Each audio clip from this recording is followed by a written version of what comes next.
La loi de finances prévoit 5 milliards de dirhams. Donc, si on considère la part du fonds Hassan II, ça fait bien les 10 milliards, on est d'accord.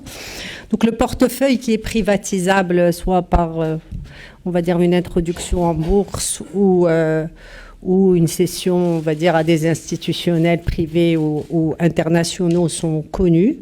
Maintenant, et ça a un rapport avec la question sur l'Agence nationale de gestion stratégique des participations de l'État, il faut, on va dire, être conforme à la stratégie actionnariale de l'État. Donc, je pense que...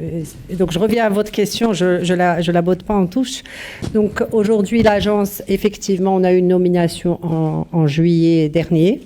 Nous espérons tenir le premier conseil d'administration la première moitié du mois de novembre, qui va être, on va dire, le démarrage effectif de l'action de l'agence de gestion stratégique, qui va avoir effectivement d'abord la responsabilité d'exécuter la stratégie actionnariale de l'État. Donc c'est extrêmement important de dire que cette stratégie, bien qu'elle soit connue pour certains établissements, au regard de l'ensemble des réformes, de la dynamique d'investissement, de la volonté de laisser, on va dire, le privé prendre du relais, on va devoir se redéterminer par rapport, on va dire, à la stratégie de l'État actionnarial. Il y a aussi, hélas, des sujets chauds dans cette agence du fait de quelques établissements publics qui ont un peu plus souffert et qui ont besoin de réformer du fait de la crise. Donc, ce que je voulais dire, c'est que beaucoup de travail a été fait au sein du ministère de l'Économie et des Finances pour que cette agence soit vraiment opérationnelle dès la tenue du premier conseil d'administration. Les diagnostics sont faits, partagés, la discussion avec les ministères de tutelle et les établissements publics est faite. Et donc, on a un cadre pour être opérationnel au plus tôt. Et donc, le sujet de la privatisation, c'est pas l'agence seule qui décide, mais l'agence pourra, on va dire, faire une recommandation sur le rythme, sans oublier qu'il faut que les conditions de marché soient réunies, parce qu'aujourd'hui, si on voit d'autres marchés, les valorisations sur les bourses internationales ont subi des baisses de 30, 40, 50% pendant certains cas, et donc il ne s'agit pas de brader, on va dire, les actifs de l'État pour le financement. Il faudra qu'on trouve d'autres financements. La stratégie de privatisation aura, on va dire, un fondement stratégique qui sera, on va dire, dans le cœur, on va dire, de ses fonctions. فيما يخص الضريبة على الدخل يمكن بعد الجواب ديال السيد الوزير ما يبقى حتى جدل، الأرقام واضحة والسيد رئيس الحكومة عطاهم غدا وغيعاود يأكدهم السي فوزي القجاع من دابا بعد دقائق. فيما يخص la dette extérieure, donc je pense que ça a été posé en français. Effectivement, on a inscrit 60 milliards en 2023 dans le projet de loi de finances de l'année 2023, à comparer avec 40 milliards de dirhams cette année. Donc aujourd'hui, la stratégie de financement, donc il y a un arbitrage entre la dette intérieure et la dette extérieure. Cette année, nous n'avons pas, on va dire, nous ne sommes pas sortis sur les marchés financiers internationaux parce que les marchés financiers internationaux sont d'abord volatiles, c'est extrêmement volatile, et les investisseurs à l'international, à cause d'un climat d'incertitude et de visibilité, n'ont pas défini leur stratégie d'investissement. Ils sont en train de les confirmer en fin d'année. Ils ont attendu les grandes, on va dire, décisions de la Fed, de la Banque centrale européenne. Et donc, ça fait énormément de volatilité. Nous, une fois qu'on a une visibilité sur le taux, il sera plus cher, c'est certain, puisque les taux ont augmenté. Mais ce qu'on veut, c'est avoir une bonne visibilité, une bonne profondeur. Donc, quand on s'endette à l'extérieur cette année pour anticiper l'année 2022, la dette extérieure, elle sera mobilisée auprès de partenaires multilatéraux et bilatéraux. Nous sondons les marchés financiers internationaux jusqu'à cette fin de l'année. Donc, si on a des marchés plus visibles, à ce moment-là, on pourra faire cette sortie parce qu'il faut qu'on sauvegarde, on va dire, l'image du Maroc qui a une très bonne image sur les marchés internationaux jusqu'à présent, et donc il ne s'agit pas de mettre on va dire, en cause cette force de l'image du Maroc. Alors, sur les 60 milliards, qu'on soit clair, il ne s'agit pas d'endetter davantage, on va dire, de s'endetter davantage. Donc, on est en dessous des 70%. Il s'agira de la même façon d'arbitrer entre le marché intérieur et le marché extérieur. Il faudra qu'on sorte sur le marché extérieur pour reconfirmer, on va dire, l'appétit des marchés pour le Maroc, mais ça ne signifie pas qu'on va endetter davantage les finances publiques. On restera en dessous des 70%. Vous avez parlé également en ce qui concerne le FMI et les lignes de crédit. Donc avec le FMI, en fait, nous avons des discussions permanentes sur les moyens de financement. Aujourd'hui, nous avons déjà activé la PLL qui a été discutée depuis des années. Nous essayons d'explorer d'autres mécanismes qui vont être plus des mécanismes de crédit, en fait, presque, ou d'assurance, en fait, pour le Maroc, que des purs mécanismes, en fait, de financement. Pour ce faire, il y avait des étapes, des discussions qui durent depuis le début de l'année 2022, et nous espérons revenir vers vous, on va dire, avec des informations un peu plus précises par rapport à ça. فيما يخص المقاول الذاتي، احنا تنظنوا بان المقاول الذاتي عنده واحد الاهميه بالغه لواحد الفئات ديال المهنيين، ديال الحرفيين، ديال التجار. واللي بغيت نقول ان احنا متشبتين بهذه الوسيله اللي اليوم عندها واحد الطلب من طرف هاد المهنيين. الوقت اللي جات الحمايه الاجتماعيه بان لهم بان لوتو انتربرونور ماشي غير وسيله باش ناخذوا منهم الضرائب، عندهم كذلك دي بينيفيس اخرين، وبغينا نحافظوا على هاد لو ستاتيو ديال لوتو انتربرونور، ومازال يرجع ان شاء الله السي السكوري وغادي بواحد المنظومه يمكن جديده وواحد التطور في هاد لو ستاتيو.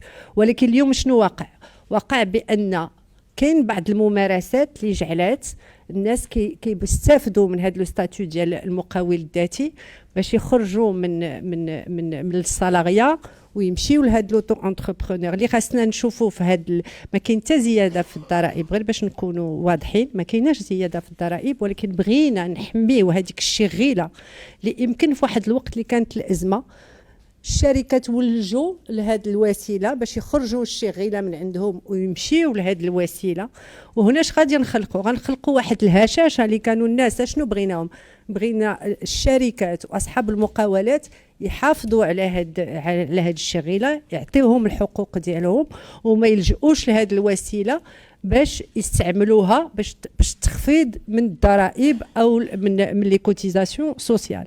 اذا اللي كان الهدف من هذا التدبير الجديد في قانون الماليه باش نحافظوا على الجوهر وعلى الفلسفه ديال لوتو انتربرونور، ماشي باش نزيدوا في الضرائب وباش نبقاو ما تكونش هشاشه في التشغيل. وشفنا وقت الازمه اللي كيضيعوا الناس الاولين هما هذوك اللي ما عندهمش وسيله انهم باش يحافظوا على واحد المدخول كيديروا داكشي اللي يطلبوا منهم. وبالتالي بغيت ناكد ما كاين زياده في الضرائب، وحنا مهتمين بالنظام ديال المقاول الذاتي. فيما يخص الفرضيات، اولا هذيك 4% كيفاش خصنا نقراوها؟ كاين زياده في القيمه المضافه ديال الفلاحه تقريبا ب 13%، وهي اللي كتساهم تقريبا بنقطه فاصله 6 في نسبه النمو في هذا 4%. الى حذفنا القطاع الفلاحي نسبه النمو اللي كاينه في هذا القانون الماليه في القطاعات الاخرى كتمثل 2.6%. هاد 2.6% ما جات لان كاين تدابير في الاستثمار العمومي، كاين ان شاء الله استثمار في القطاع الخاص، كاين واحد الحيويه في جميع القطاعات الاقتصاديه اللي شفنا في الصادرات في السياحه. شفنا الارقام ديال 2023 كان 2022 راه ما اشتغلوش 3 شهور الاولى كان كل شيء مغلوق، والوقت اللي يرجعوا السياح للبلاد راه عاوتاني كان خصنا واحد شهرين ولا 3 باش تعاود تحرك العجله ديال السياحه. اذا 2.6% في هذه القطاعات كتبان لنا معقوله ويمكن طموحه شيئا ما، ولكن معقوله وكتاخذ بعين الاعتبار الظرفيه اللي كنعيشوها والارقام اللي كاينه عالميا. فيما يخص نسبه التضخم ديال 2%، اولا خصنا نقارنوها لان في 2022 اللي شفنا الزياده الكبيره في الاسعار. اليوم تيبان لنا تقريبا شفنا غير البترول كاين نقص، كنا في 100 وشي حاجه ودابا كاين توقعات ديال 93. على اي حنا في الفرضيات ديالنا كنعتمدوا على المؤسسات اللي كتشتغل على هذه الفرضيات، ومن ضمنها المؤشرات والتوقعات ديال البنك المغرب اللي كتوصل ل 23,000 2.4%. اذا غتقول لنا علاش هما داروا 2.4 وحنا درنا تقريبا 2%؟ لان كاينه تدابير اخرى. هما بنك المغرب عندهم مسؤوليه ديال السياسه النقديه والتحكم في التضخم مباشره، ولكن كذلك عنده وقع غير مباشر على الاقتصاد، في حين التدابير اللي كتقوم بها الحكومه عبر قانون الماليه هي اللي غتوفر لنا الوسائل باش هذاك 2.4% تولي 2%. فيما يخص la pérennisation de la protection sociale, c'est un sujet très important qui, on ne va pas dire qui nous préoccupe, mais qu'il est de notre responsabilité d'avoir dans notre radar en permanence pendant qu'on déploie la protection sociale. 3/3, on va dire, de la population marocaine, 1/3 qui est assuré depuis des décennies, qui doit continuer, on va dire, à payer, on va dire, sa protection sociale. 1/3 que sont les familles les précaires qui sont aujourd'hui dans le système de Ramed et que l'État va financer pour avoir accès au même panier de soins.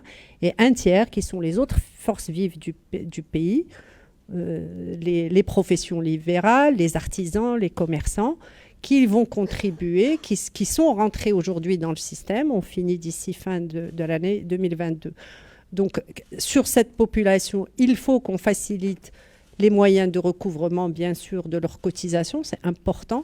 Il faut qu'on facilite, on va dire, les systèmes de collecte de ces cotisations. Mais pour pérenniser, il faut aussi, à travers la réforme de la caisse de compensation, mettre aussi, on va dire, un effort supplémentaire de l'État, sans compter bien sûr la contribution de la cohésion sociale qui pendant ces années est aussi un mécanisme dédié à la protection sociale. Donc c'est un exercice qui a été, on va dire, réfléchi sur le long terme, qui doit être monitoré au quotidien. C'est extrêmement important parce que la démographie change, la consommation de la santé change, et ça aussi, il faut qu'on y travaille. Sur la protection sociale, il y a un service, il y a une consommation. Aujourd'hui, typiquement, sur les médicaments, ça nous coûte plus que 30% de la facture de santé. Donc, il y a des mesures à côté pour accompagner l'industrie du médicament. Il faut que notre pays soit souverain dans l'industrie du médicament. Il y a des mesures dans le projet de loi de finances pour baisser les droits d'importation sur les médicaments.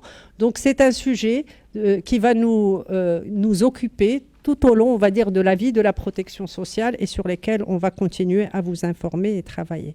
S'agissant du fonds Mohamed VI, donc effectivement, nous sommes très heureux qu'il puisse être opérationnalisé dans les prochaines semaines.